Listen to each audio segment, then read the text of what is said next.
The police dog wouldn't stop barking. Right in the middle of nowhere, on a stretch of empty highway, where nothing ever happens, where nobody ever stops. It was just an old sealed barrel, sitting in the snow, half buried, rusted on the edges, completely still. The kind of thing you'd drive past 100 times and never think twice about. But then, something inside moved. Before we continue, take a second to like this video, share it with someone who loves dogs, and subscribe to this channel for more incredible rescue stories. And tell us in the comments, where are you watching from? Which city? We want to see how far these stories travel. This story comes from a remote, snow-covered highway in Montana, where a routine patrol turned into something no one expected. It was early morning, the kind of morning where the whole world feels like it's still asleep. The sky was a deep, heavy gray, not dark, but not light either. That strange in-between color you only see in winter. The temperature had dropped overnight, far below freezing. The road was empty in both directions, just two thin tire tracks cutting through a blanket of fresh snow. Montana winters do something to a place. They make it feel ancient, untouched, like nobody's been there in 1,000 years. Officer Ryan had been working this stretch of highway for 6 years. 6 years of early mornings. 6 years of cold coffee in a thermos. 6 years of roads that looked exactly like this. He wasn't bored. He wasn't restless. He was just there, doing his job, like he always did. Beside him, in the back of the patrol vehicle, was his partner, a 4-year-old Belgian Malinois named Rex. Rex wasn't a dramatic dog. He wasn't the type to bark at shadows or chase squirrels. He was trained, disciplined, focused. When Rex was calm, everything was calm. That morning, Rex was calm, head resting near the back window, breathing slow, watching the trees pass. Officer Ryan had his coffee. The radio played softly. The heater hummed. Everything was exactly as it should be, until it wasn't. It happened at mile marker 47. Ryan didn't see anything at first. Just more road, more snow, more silence. But Rex changed. Not gradually, all at once. His head snapped up. His ears went rigid, pointing straight forward. His body tensed like a coiled spring. Every single muscle locked. Ryan glanced in the mirror. Rex. The dog didn't look at him. He was staring through the windshield, fixed on something ahead. Ryan slowed the vehicle, and then Rex started barking. Not a warning bark. Not the low rumble he made when he sensed something off. This was different. Sharp, urgent, relentless. The kind of bark that fills the whole cab and bounces off the windows and makes your chest vibrate. Ryan pulled the vehicle to the shoulder. Easy, Rex, easy. But Rex wasn't listening. He was already pushing against the door, pawing at the handle, desperate to get out. Ryan had never seen him like this. Not once in 4 years. He stepped out of the vehicle. The cold hit him instantly, sharp, biting, like walking into a wall of ice. He opened Rex's door, and before Ryan could even grab the leash, Rex was gone, bolting across the snow, moving fast, straight toward the tree line at the edge of the road. Ryan called after him, ran after him, and that's when he saw it. Sitting just a few feet off the shoulder of the road, half hidden by a snowdrift, an old metal barrel, dark, corroded, the lid sealed tight with a rusted clamp. Rex circled it once. Then he stopped directly in front of it, planted his paws in the snow, lowered his head, and barked, and barked, and barked. Ryan stood there for a moment, just looking at it. The barrel was maybe 3 feet tall, wide enough that you'd need 2 arms to wrap around it. The kind used on old farms or construction sites. It looked like it had been there for a while. The base was buried a few inches into the snow. There was rust running down the sides in long brown streaks. Nothing about it seemed threatening. Nothing about it seemed alive. Ryan stepped closer. He reached out and tapped the side with his knuckle. Tink. Metal on metal. Nothing more. He looked at Rex. Rex looked at him, and then barked again. Ryan knelt down beside the barrel, looked at the bottom, looked at the clamp on the lid, pressed his palm flat against the side. Cold, very cold. Whatever was in there, if anything, had been sitting in this temperature for hours. He stood back up and looked down the road. No cars in either direction. No houses nearby. No signs of anyone having been here recently. So why was this barrel here? He looked at Rex. Rex had stopped barking now. He was whining. That low, breathy, desperate sound that dogs make when they want to communicate something so badly and they just can't find the words. He was circling the barrel slowly, his nose pressed against every inch of it, moving like he was reading it, like every dent and rust mark meant something. Then he stopped, pressed his nose directly against the lid, and let out a single, long, heartbreaking whine. Ryan felt something shift in his chest. He'd worked with Rex long enough to know the difference. Rex wasn't alerting to a threat. Rex wasn't signaling danger. Rex was asking for help. Ryan grabbed his radio. He called it in, gave the mile marker, described what he was seeing, requested backup, and asked if anyone had reported a missing barrel or any unusual activity in the area. The dispatcher came back. Nothing on file. No reports. No missing property. No construction in the area. Ryan stayed on the line while he thought. He walked around the barrel again, examined the clamp holding the lid. It was old, but it had been recently fastened. He could tell. The snow around the base of the clamp was disturbed. Not by wind, by hands. Someone had sealed this barrel recently and left it here, in the middle of winter, in the middle of nowhere.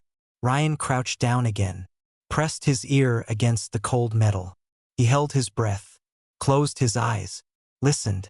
For a long moment there was nothing, just the wind, just the low hum of the patrol vehicle behind him, just the sound of his own pulse. And then, faint, so faint, barely there, a sound, not a voice, not a knock, not the metallic groan of the barrel shifting. Something smaller, something soft, a breath, or something very close to it. Rex exploded. The barking came back instantly, louder than before. He drove his nose against the barrel. He scraped at it with both front paws, his whole body shaking with urgency. Ryan stood up, his jaw tight. "All right?" he said quietly. "All right, Rex." He reached for his toolkit. The clamp was old, but it held. Ryan worked at it with a pry bar from the back of the vehicle. His fingers were numb inside his gloves. His breath came in thick white clouds. Rex stood right beside him, silent now, watching, completely still except for the trembling in his legs. The clamp groaned, then snapped. Ryan grabbed the rim of the lid, took a breath, and pulled it open. Pause. Long pause. For a second, he didn't understand what he was seeing. Just dark. Just shadow. Just a shape at the bottom of the barrel, pressed into the corner, completely motionless. And then his eyes adjusted, and his heart stopped. A dog. A full-grown dog. Curled in on itself so tightly it looked like a single trembling mass. Brown and white fur matted with dirt and old blood. One ear folded wrong. 3 of its 4 legs pulled close to its body. The fourth was extended stiffly. Its eyes were open, just barely. 2 dark pools looking up at him from the bottom of the barrel. Not with fear, with something worse than fear. With the quiet resignation of an animal that has given up. An animal that stopped expecting to be saved. Ryan stood there for just a moment. 1 second, maybe 2.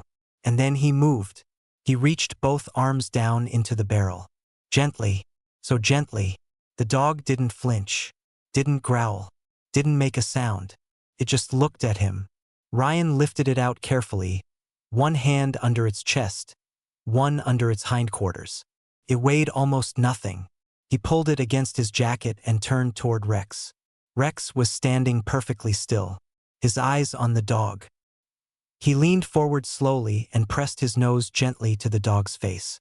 1 quiet breath, and then Rex sat down in the snow, and he was still, like he was saying, "I found you. I found you. You're okay now." Ryan rushed back to the vehicle. He laid the dog carefully on the back seat, draped his own jacket over it, turned the heat to full. Rex jumped in beside it, lay down close, radiating warmth. Ryan was already driving. The nearest emergency vet was 40 minutes away. He drove it in 25. Along the way, the dog didn't move much, but it was breathing. Slow, shallow, but breathing. And at some point, somewhere between mile marker 47 and the edge of town, it shifted slightly, moved its head just enough to rest its chin on Rex's front leg, and closed its eyes. Not the way a dying animal closes its eyes. The other way. The way that means, I'm safe now. I can finally rest. The vet was waiting when they arrived. Ryan had called ahead. They rushed the dog inside immediately. Hypothermia, severe dehydration, a fractured leg, old injury, never treated, multiple lacerations, signs of long-term neglect. The vet said it plainly and without softening it. If you'd found this dog 2 hours later, we wouldn't be having this conversation. Ryan stood in the waiting room, hands still cold, heart still hammering. Rex sat beside him, leaning against his leg. They waited a long time, and then the vet came back out, and she was smiling. The dog, a male, about 3 years old, was stabilized within a few hours. He had no microchip, no collar, no registration. He was nobody's dog. Or rather, he was once somebody's dog, and that somebody had decided they were done with him. The investigation turned up more than anyone wanted to find. Tire tracks near the barrel matched. A partial footprint in the frozen mud beneath the snow matched. And eventually a name. A man who lived 40 miles east. A man with a history of animal complaints. A man who had sealed a living dog inside a metal barrel, driven it out to a stretch of empty highway, and left it there in the cold, because it was easier than doing the right thing. Ryan drove to that man's house himself. I won't tell you exactly what he said at the door, but I'll tell you that he was in handcuffs before noon.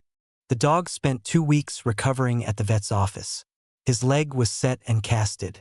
His wounds were cleaned and dressed. He was fed, carefully, slowly, a little at a time, the way you have to do with an animal that hasn't eaten properly in weeks. He was timid at first, flinched at loud sounds, pressed himself into corners, watched every door. But he was gentle, extraordinarily gentle, like he'd been through enough hardness for a lifetime and had decided somewhere in all of it to stay soft. By the end of the first week, he had a name. The vet's assistant started calling him Beryl. Stuck. By the end of the second week, he had a home. Officer Ryan adopted him. He didn't plan it. He told himself he was just going to check on him. Just once. Just to see how he was doing. But when he walked into the recovery room, Beryl looked up at him and wagged his tail. Just once. Just a little. Like he recognized him. Like he remembered. Ryan sat down on the floor right there. And Beryl, slowly, carefully, walked over and climbed into his lap. All 27 pounds of injured, cast-legged, battle-worn dog. Ryan didn't say anything for a long time. He just sat there on the floor of the vet's office, one hand on Beryl's back. And he thought about mile marker 47, and the cold morning, and a metal barrel half buried in the snow, and a dog who refused to walk away. Rex. If Rex had stayed quiet that morning, if Rex had just looked out the window and kept going, Beryl would have died alone in the cold. Forgotten. Unsealed only by time. But Rex didn't stay quiet. Because that's what dogs do. They don't calculate. They don't rationalize. They don't decide it's not their problem. They hear something the rest of us can't hear. They feel something the rest of us have stopped feeling. And they bark. And they don't stop barking. Until someone listens. Today, Beryl and Rex live in the same house. They share a water bowl. They sleep near the same couch. On cold mornings, they sit by the window together, side by side, watching the yard. Beryl still flinches sometimes. Old habits, old ghosts, but less. Every day a little less. And on the mornings when he flinches, Rex is always there, pressing close, quiet, steady, like he's saying, I know where you've been, but you're here now, you're here. Ryan said something in an interview once. A local reporter had picked up the story and wanted a quote. He thought about it for a long time, and then he said, I didn't do anything special that day. I just listened to my dog. That was all. Because sometimes, that's all it takes. One moment of stillness. One choice to stop and listen. One bark that refuses to be ignored. On a cold morning, at mile marker 47, in the middle of nowhere, one bark made all the difference. And somewhere right now, there is something waiting to be found. Something that has given up hope. Something that is cold and small and running out of time. And maybe you are the one who will listen when the dog starts barking. If the story moved you, hit the like button, share it, subscribe, and leave a comment telling us where you're watching from. These stories deserve to travel. And so do you.